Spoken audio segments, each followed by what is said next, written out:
So now we're moving into the next big theorem called the Radon-Nikodym theorem. It's going to be a really useful theorem, not only in measure theory, but also in probability and so on. So let's do the setup in this video, and then we're going to prove the Radon-Nikodym, the main theorem, in the next video. So first of all, we need to introduce this new notion called a absolutely continuous. So suppose I have a signed measure nu. Here, I assume we have some underlying measurable space. So this nu is called absolutely continuous with respect to another positive measure here, mu. If the following happens, if for every a inside the sigma algebra A, okay, if mu of A is going to be equal to 0, then the nu of A is also equal to be 0. Okay, so in other words, the nu of A is somewhat smaller than mu of A. Okay, so this is denoted by this nu is smaller and smaller than mu. Okay, so that's the standard notation. So just want to point out, so if I have mu of A is equal to 0, then of course, because mu here is assumed to be a positive measure, so for every subset of this A, I also have mu of B is equal to 0. Of course, B is assumed to be measurable. B comes from the sigma algebra. But the same argument, if nu is absolutely continuous with respect to this mu, this will imply that nu of B is also equal to 0.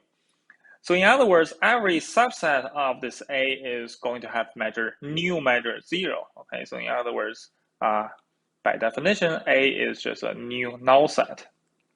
Okay, so not only nu of A is equal to 0, its subset is also going to have measure 0, and in particular, I'm just having a null set here. All right, so let's give some examples. So what kind of measures are absolutely continuous with respect to one another? So there's one example you probably already saw from your assignment. So let's let mu to be some measure, positive measure, and let's just take f to be non-negative. Okay, so f is some measurable function. And let's consider nu, if I define nu of E to be the integral of f d mu, okay? Well, then I'm integrating over E here. Well, from your assignment, you saw that this nu is also a measure, so nu is a measure.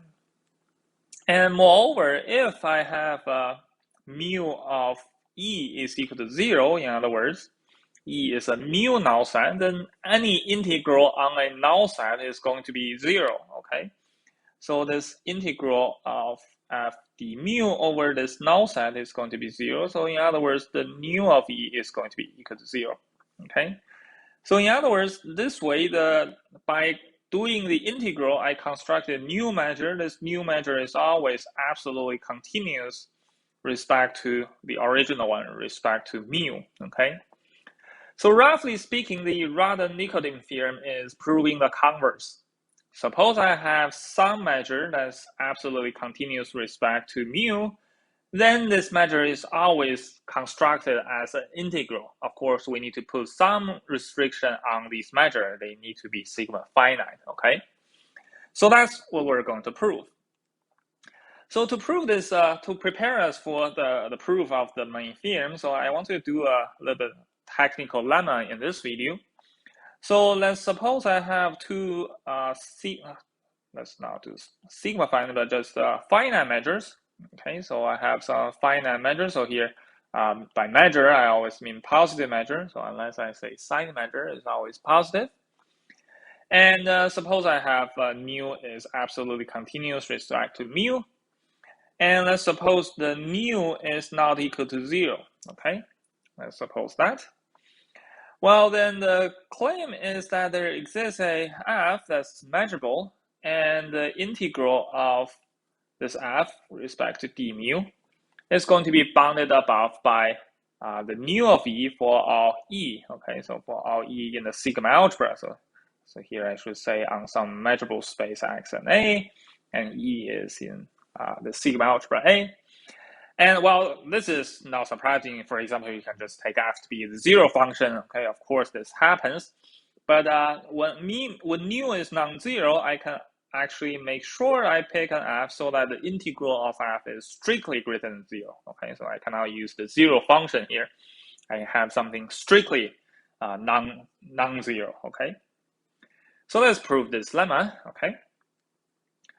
So for the proof, we need the Hahn decomposition. So I want to show that when nu is absolutely continuous with respect to mu, then if I consider their difference, I can always kind of put some small copies of mu. I can subtract a small copy of mu from this nu, and then get something not entirely negative, okay? So let's consider these sign measures. So here I assume mu and nu are finite, so their difference is a sign measure.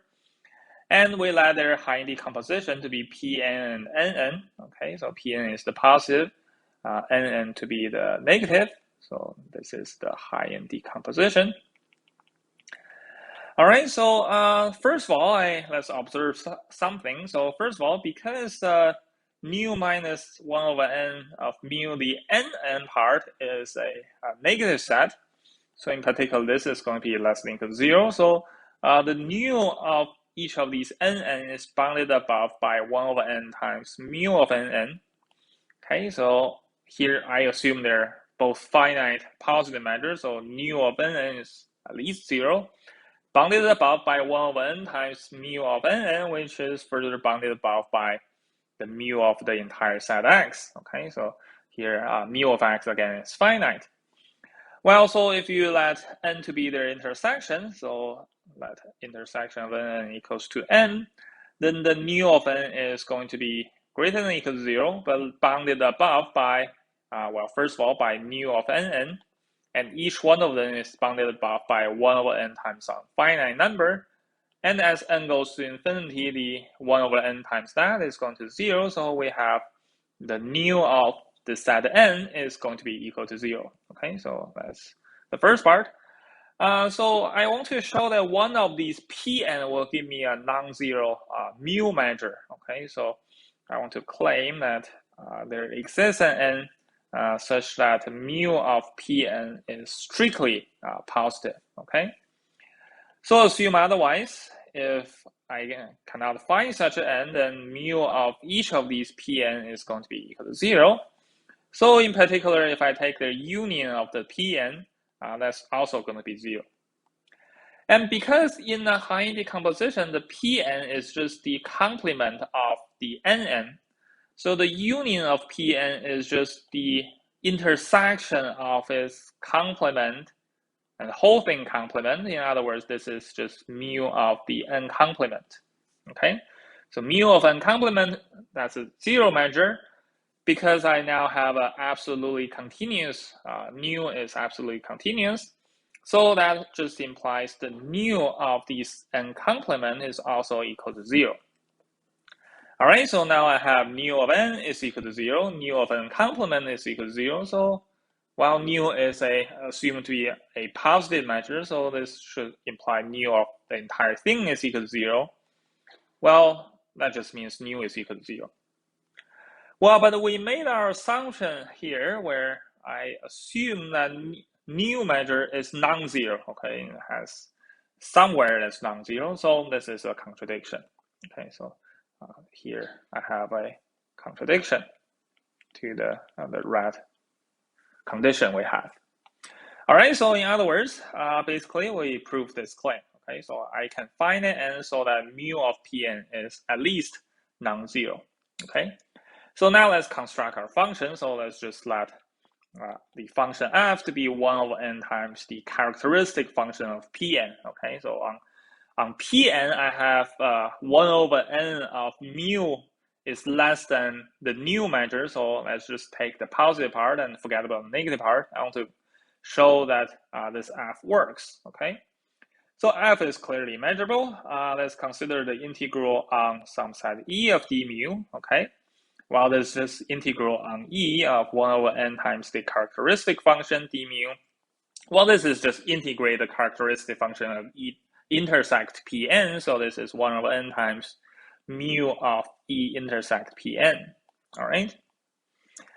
Well, now this Pn is positive for, by our construction, is the Hahn decomposition for nu minus 1 over n times mu. Well, so basically the every subset of this Pn will have a positive measure. So this E intersect Pn will be positive. So this is positive. So in other words, if I move the 1 over n mu of this to the other side, I have that 1 over n mu of this is bounded above by the nu of E intersect Pn. And nu is assumed to be a positive measure here, so it's monotone, so this is less than or equals to nu of E. Okay, so I proved this f also satisfies the integral of f over E is bounded above by the nu measure of E. Okay.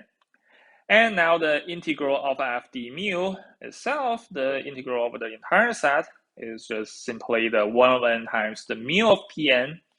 We pick this n so that mu of Pn is strictly positive, divided by n, everything is strictly positive. Okay, so this finished the proof of this technical claim.